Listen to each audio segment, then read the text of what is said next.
Nós temos uma Bíblia aqui, a chamada Bíblia de Jerusalém.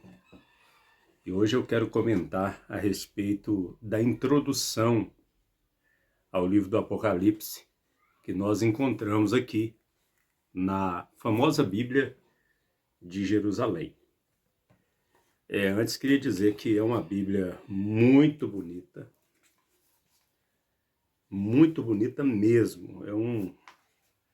Uma obra muito bem feita, e é uma Bíblia também que é de edição católica. E é bom que nós analisarmos essa nota, aqui essa introdução do Apocalipse, e nós ficamos assim sabendo também a posição da Igreja Romana com respeito ao livro de Apocalipse, porque provavelmente o que está nessa nota aqui é o que pensa a Igreja Romana a respeito do livro do Apocalipse. Como nós temos dito, a palavra de Deus, a Bíblia, a palavra de Deus. Ela é viva, ela é eficaz, ela é poderosa. E nós que temos o Espírito Santo, nós sabemos discernir o que é a palavra de Deus e o que não é. Agora, com respeito a todas as coisas demais, comentários, notas, livros, que se escrevem a respeito da palavra de Deus, então tudo tem que ser analisado, julgado, e nos fará muito bem se tivermos a ajuda do Espírito Santo, porque é Ele que não nos deixa ser enganados, não nos deixa ser confundidos. Aqui está a nota, nós vamos ler. E depois eu tenho pelo menos 4 pontos para discordar desta nota. Mas vamos lá, vamos ler então, com muita calma, com muita paciência, vamos analisar aqui. O termo Apocalipse é a transcrição de uma palavra grega que significa revelação. Todo Apocalipse supõe, pois, uma revelação que Deus fez aos homens. Revelação de coisas ocultas e só por Ele conhecidas, especialmente de coisas referentes ao futuro. Até aqui nada demais. Vamos continuar. É difícil definir exatamente a fronteira que separa o gênero apocalíptico do profético, do qual, de certa forma, ele não é mais que prolongamento. Ou seja, está dizendo que o gênero apocalíptico, ele fala isso porque existem vários outros apocalipses que foram escritos, apócrifos. Então é chamado gênero apocalíptico. E ele diz aqui que o gênero apocalíptico é apenas um prolongamento, né, do gênero profético.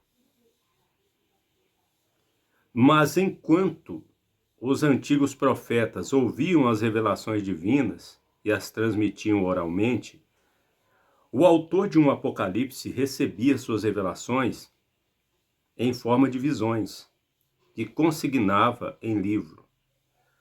Por outro lado, tais visões não têm valor por si mesmas, mas pelo simbolismo que encerram. Pois em Apocalipse tudo, ou quase tudo, tem valor simbólico. Os números, as coisas, as partes do corpo e até os personagens que entram em cena. Ao descrever a visão, o vidente traduz em símbolos as ideias que Deus lhe sugere, procedendo então por acumulação de coisas, cores, números, símbolos, sem se preocupar com a coerência dos efeitos obtidos. Aqui é o primeiro ponto que nós discordamos veementemente e vamos explicar daqui a pouco. Para entendê-lo, devemos, por isso, aprender a sua técnica e retraduzir em ideias os símbolos que ele propõe, sob pena de falsificar o sentido de sua mensagem. Aqui também é o segundo ponto que nós discordamos veementemente, e vamos falar por quê. Os Apocalipse tiveram grande êxito em certos ambientes judaicos, inclusive entre os essênios de Qumran. Nos 2 séculos que precederam a vinda de Cristo, preparado já pelas visões de profetas, como Ezequiel e Zacarias, o gênero apocalíptico desenvolveu-se no livro de Daniel, em numerosas obras apócrifas escritas em torno da era cristã. Verdade, o que está escrito aqui.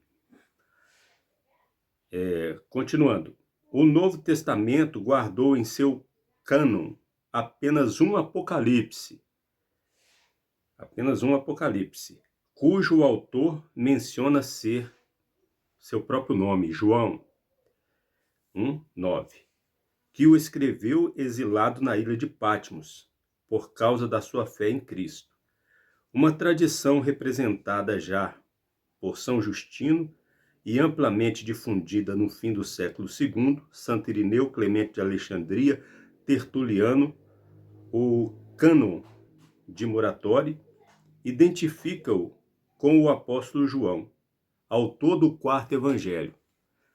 Mas até o século V, as igrejas sírias da Capadócia e mesmo da Palestina não parecem ter incluído o Apocalipse no cânon das Escrituras, prova de que não o consideravam obra de um apóstolo. Certo Caio, sacerdote romano do começo do século III, chegou a atribuí-lo ao herege Cerinto, mas talvez por razões polêmicas. Por outro lado, se o Apocalipse de João apresenta parentesco inegável com outros escritos joaninos, também se distingue claramente dele por sua linguagem, seu estilo e por certos pontos de vista teológicos referentes, sobretudo, à parousia de Cristo, ou seja, a volta de Cristo. A tal ponto que se torna difícil afirmar que procede imediatamente do mesmo autor. Não obstante tudo isto, sua inspiração é joanina, e foi escrito por alguém do círculo de discípulos imediatos do apóstolo e está impregnado do seu ensinamento. Aqui é um ponto também, é o terceiro ponto, né?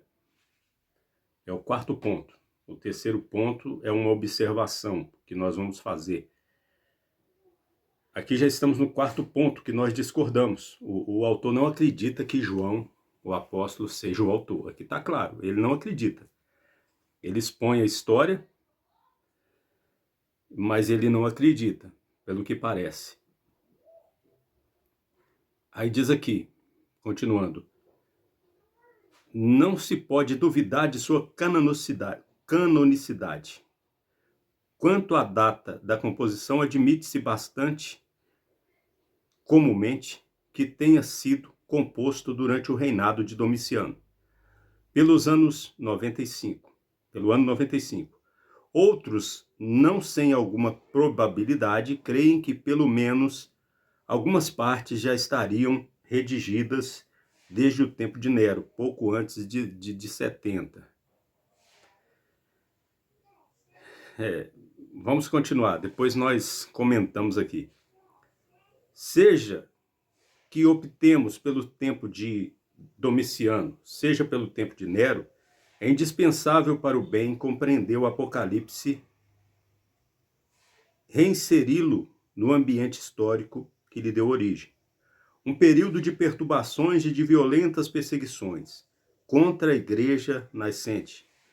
Pois, do mesmo modo que os Apocalipse que o precederam, especialmente o de Daniel, nos quais manifestamente se inspira, é inscrito de circunstâncias,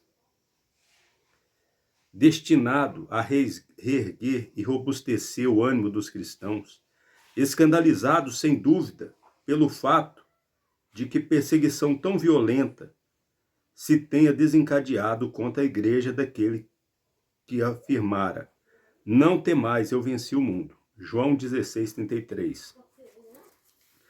Para levar a efeito seu plano, João retoma os grandes temas proféticos tradicionais, especialmente do grande dia de Yahvé, Amós 5:18, a seguir. Ao povo santo escravizado sob o jugo dos assírios, dos caldeus e dos gregos, dispersado e quase destruído pela perseguição. Os profetas anunciavam o dia da salvação que estava próximo, no qual Deus viria libertar o seu povo das mãos dos opressores, devolvendo-lhes não apenas a liberdade, mas também poderio e domínio sobre seus inimigos, que seriam, por sua vez, castigados e quase destruídos. Vamos continuar. É grande a nota aqui, já tem 11 minutos, ainda devemos ficar aqui só lendo mais uns 5 minutos. Mas é importante saber ouvir, ler. Como que nós vamos emitir uma opinião se nós não lermos tudo com atenção? Não é verdade? Então vamos lá. Nós queremos ser ouvidos, devemos ouvir. Quando nós estamos lendo aqui, é como se nós estivéssemos ouvindo com atenção. Então depois nós vamos falar o que nós concordamos e não, principalmente o que não concordamos. No momento em que João escreve, a igreja, o novo povo eleito, acaba de ser dizimada pela sangrenta perseguição. 6, 10, 11, 13, 16, 6, 17, 6. Desencadeada por Roma e pelo Império Romano, a besta. Aqui ele começa a expor o que ele crê, a interpretação dele, que é uma interpretação histórica do livro do Apocalipse. Então é importante notar a maneira dele interpretar o Apocalipse aqui. Aí ele diz, Roma desencadeada por Roma e pelo Império Romano, a besta. Mas por instigação de Satanás, 12, capítulo 12, 3, 2 e 4. O adversário, por excelência de Cristo, aqui ele coloca que aquela mulher do capítulo 12 é a igreja perseguida por Roma. E está no passado, segundo ele. Adversários por excelência de Cristo e do seu povo. A visão inaugural descreve a majestade de Deus que reina no céu, Senhor absoluto dos destinos humanos. Quarto, e que entrega ao Cordeiro o livro que contém o decreto de extermínio dos perseguidores. A visão prossegue com o anúncio da invasão dos povos bárbaros, os partos, com seu tradicional cortejo de males. Aqui está passando, me parece, pela queda do Império Romano, né? Continuando, guerras, fome, peste, capítulo 6. Coloco o capítulo 6 como que se cumpriu naquela época. Os fiéis de Deus, porém, não serão preservados. 7:1:8, 14:1:5. À espera de gozarem no céu de seu triunfo. 7:9:17, conferir 15:1:5. Entretanto, Deus, que quer a salvação dos pecadores, não os destruirá imediatamente, mas lhes enviará uma série de pragas para adverti-los. Como fizera contra Faraó e os egípcios. 8:9, conferir 16. Esforço inútil. Por causa de seu endurecimento, Deus destruirá os ímpios perseguidores. Diz capítulo 17. Que procuravam corromper a terra, induzindo-a a adorar Satanás. Alusão ao culto dos imperadores de Roma gentílica. Da Roma gentílica. Segue-se uma lamentação sobre Babilônia, Roma, destruída, versículo 18. E cantos de triunfo no céu, 19:1 e 10.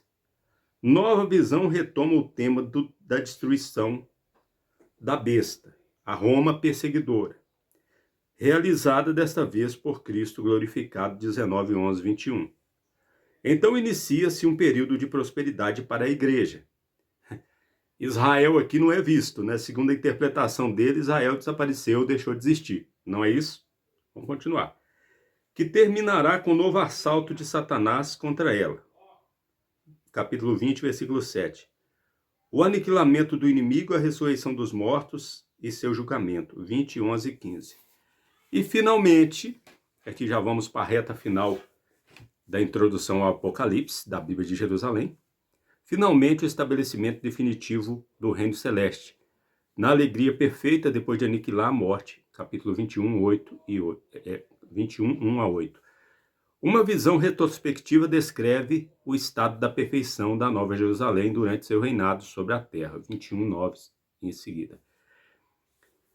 Esta é a interpretação histórica do Apocalipse. Aí ele está sendo honesto, mostrando que a interpretação dele não é futurista, é histórica. Ele expõe essa interpretação. Seu sentido primeira e fundamental. Esta é a interpretação histórica do Apocalipse, seu sentido primeiro e fundamental. Mas o alcance do livro não se detém aí, pois trata de valores eternos, sobre os quais se pode apoiar a fé dos fiéis de todos os tempos. É bacana, né? Muito bom ele ter dito isso aqui, né? Porque não para por aí. Pelo menos disse, não para por aí, né? O alcance do livro não para por aí. Pelo menos ele mostra aqui que essa interpretação, com essa afirmação, ele mostra que não é tão satisfatória assim, porque não chega a uma conclusão, uma certeza absoluta. Provavelmente por isso que ele diz. Mas o alcance do livro não se detém aí, pois trata de valores eternos, sobre os quais se pode apoiar a fé dos fiéis de todos os tempos. Se ele não fala isso aqui, uma pessoa que ia ler ia dizer assim, então o Apocalipse já se cumpriu, não é para mim mais, não tem nada a ver. Né? Mas ele, querendo evitar isso, então ele diz isso aqui, com certeza. Continuando, já está quase terminando. Já no Antigo Testamento, a confiança do povo santo baseava-se na promessa de Deus de permanecer com o seu povo. Conferir Êxodo 25, 8 a seguir. Presença que significava proteção contra os inimigos para realizar a salvação. Também agora, e de modo muito mais perfeito, Deus está com o seu novo povo, que uniu consigo na pessoa de seu Filho, o Emanuel, Deus conosco. E a igreja vive dessa promessa de Cristo ressuscitado. Eis que estou convosco todos os dias até o fim do mundo. Mateus 28, 20. Muito bom lembrar disso aqui, né? A igreja vive dessa promessa. Jesus disse, eis que eu estou convosco todos os dias até o fim do mundo. E eu concordo, nós concordamos, a igreja é um novo povo de Deus, mas Israel não deixou de ser o outro povo, não. Mas pelo que parece na nota aqui, Israel nem existe mais, né? Mas vamos continuar. Já está terminando. Sendo assim, os fiéis nada têm a temer. Amém. Ainda que tenham de sofrer momentaneamente pelo nome de Cristo, obterão a vitória definitiva contra Satanás e todas as suas maquinações. Agora a conclusão aqui. Esse aqui é um ponto chave. Preste atenção na conclusão. É o final que nós vamos comentar. Em seu estado atual, o texto de Apocalipse apresenta certo número de duplicatas, de cortes na sequência das visões, de passagens aparentemente fora do contexto. Tá vendo? Olha a conclusão. Os comentários tentaram explicar essas anomalias, anomalia, segundo ele, de múltiplas maneiras. Segundo ele, a anomalia está no Apocalipse, e não na interpretação dele, na visão dele. As passagens aparentemente fora do contexto estão no Apocalipse, não nessa visão aqui histórica. Vamos continuar. Os comentadores, ou comentaristas, né? Comentadores, tentaram explicar essas anomalias de múltiplas maneiras. Compilação de fontes diferentes, deslocamento acidental de certas passagens ou capítulos. Entre as explicações possíveis, propomos a seguinte hipótese. são tudo possível, menos que eles estejam com falta de fé, que eles não creem que o Apocalipse é todo futuro. Menos isso, né? Então vamos lá. Último parágrafo. A parte propriamente apocalíptica, Apocalipse 4, 22, parece ser composta de dois apocalipses distintos, escritos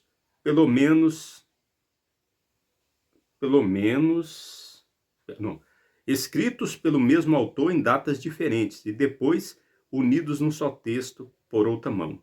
Os dois textos primitivos abarcaram as seções seguintes. Aí aqui está aí, conforme você pode ver, né? O texto 1, aí é numa lista, o texto 2 aí que você está vendo aí do lado aí, né? Pois bem, já estamos aqui há 21 minutos, vamos procurar dar nossa opinião aqui. Eu fiz questão de colocar aqui nesse papel, vou tentar colocar do lado aí. Tá aí, ó. Sobre a nota, é o pensamento, nós colocamos aqui organizadamente, né? Para que nós possamos explicar de uma maneira mais clara possível, para que o amigo, o irmão, a irmã possa entender.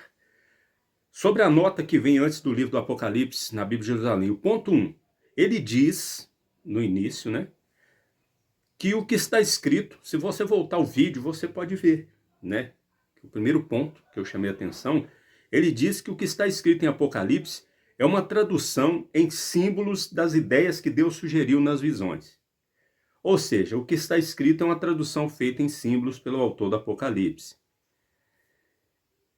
É estranho, né? Ele está dizendo que Deus deu as ideias para João, e João pegou aquelas ideias e escreveu de maneira simbólica.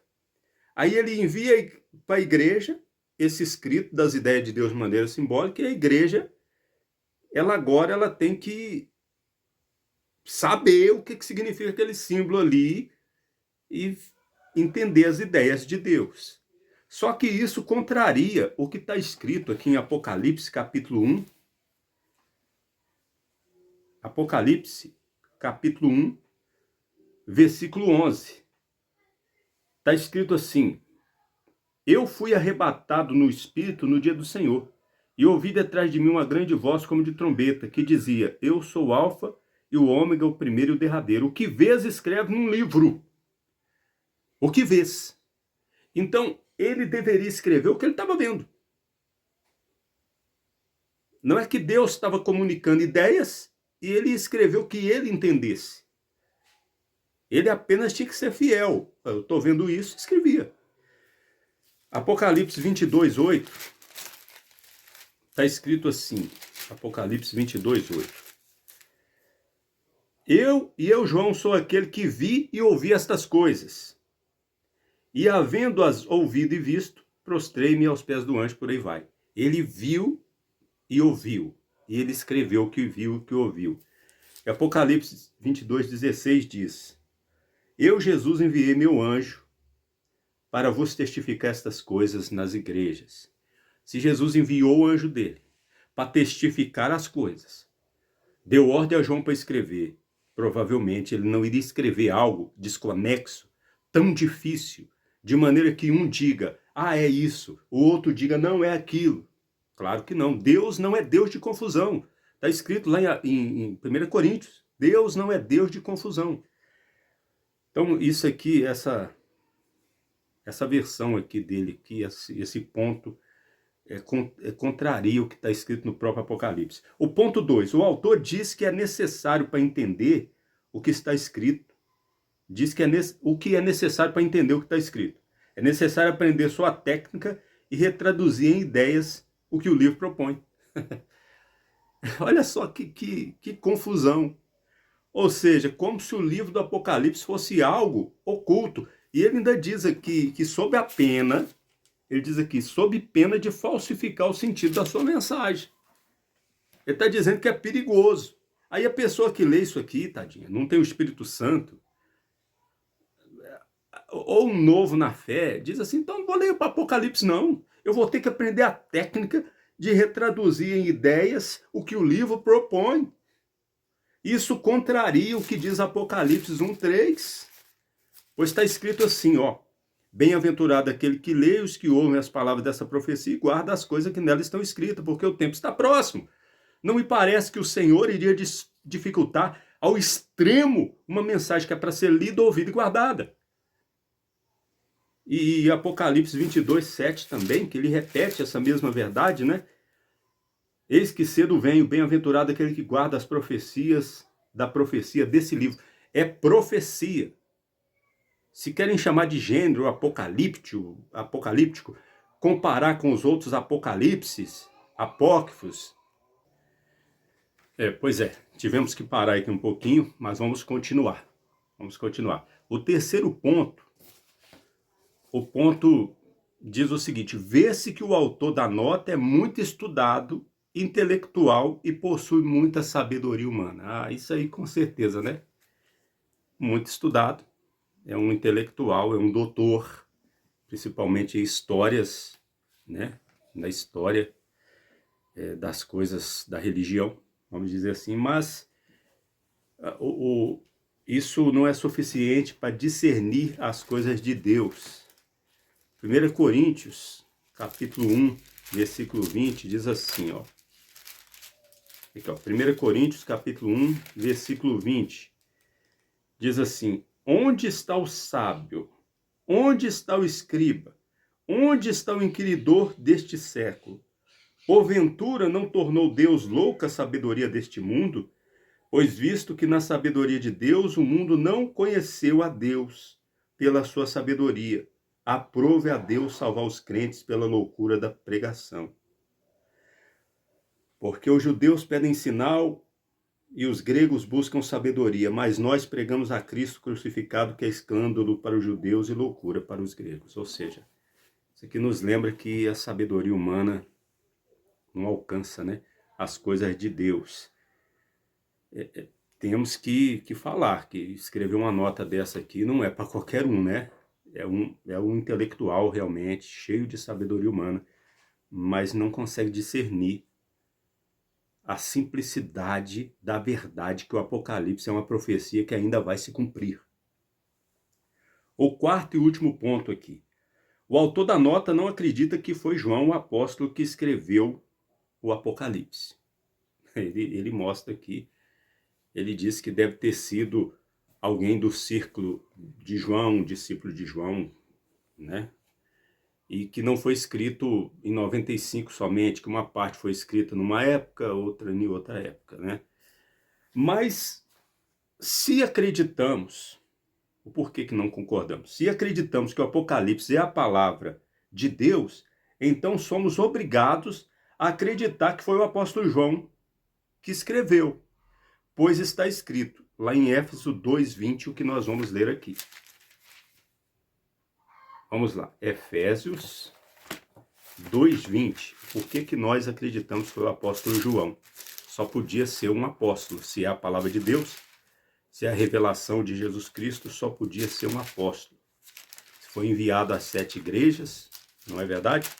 Efésios 2:20 diz assim: edificado sob o fundamento dos apóstolos e dos profetas. O fundamento dos apóstolos é o Novo Testamento, escrito pelos apóstolos e seus secretários. E dos profetas é o Velho Testamento, de que Jesus Cristo é a principal pedra de esquina, no qual todo edifício bem ajustado cresce para templo santo no Senhor, no qual também vós juntamente sois edificados para a morada de Deus no Espírito. Ou seja, por causa disto aqui é que nós acreditamos que o apóstolo João, e ainda mais que ele identifica-se como João, então foi o apóstolo João sem dúvida, a não ser que nós não venhamos considerar o Apocalipse como palavra de Deus. Não é verdade? Agora, para terminar, o autor da nota crê que quase tudo que está escrito em Apocalipse já se cumpriu, mas assume que o alcance do livro não para na interpretação histórica. O problema de quem não crê que o que está escrito é para se cumprir no futuro é que começa a ter dificuldades como as que são vistas nos últimos 2 parágrafos da nota e não chega a uma conclusão. O Apocalipse, ele é todo futuro, porque até nas 3 divisões do Apocalipse, quando diz as coisas que vistes, as coisas que são e as coisas que depois dessas hão de acontecer, as coisas que ele viu continuam sendo e continuarão sendo.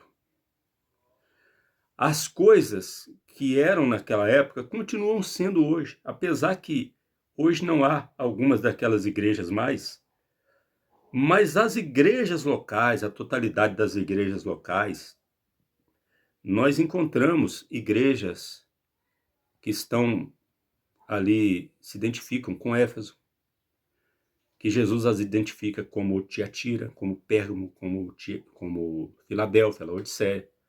No meio das igrejas locais, da totalidade, tem igrejas daqueles 7 modelos ali.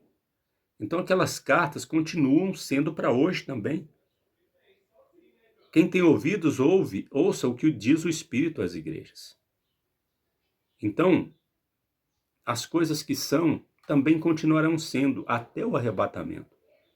E depois do arrebatamento, Apocalipse 4 em diante, tudo está para se cumprir. Se nós não entendermos assim, o resultado vai ser essa falta de certeza, essa confusão, o desinteresse no livro do Apocalipse. Estaremos fazendo o que o inimigo das nossas almas quer, que é abandonar o livro do Apocalipse e nem ler e não guardar. Porque aqueles que acreditam dessa forma aqui não guardam o livro do Apocalipse, não gostam do Apocalipse, não acham interessante o livro do Apocalipse. Aqueles que pensam como este autor, que eu não sei quem, mas com certeza um intelectual muito bem preparado pela sabedoria humana, escreveu aqui nessa nota. Então que nós possamos guardar essa admoestação da parte de Deus e seguir o Espírito Santo, que o Espírito Santo nos orienta, que é olhar para o Apocalipse como futuro. Abordar o Apocalipse com a abordagem futurista. Que Deus vos abençoe. Jesus Cristo poderá voltar ainda hoje. Se ele não voltar, estaremos esperando por ele amanhã.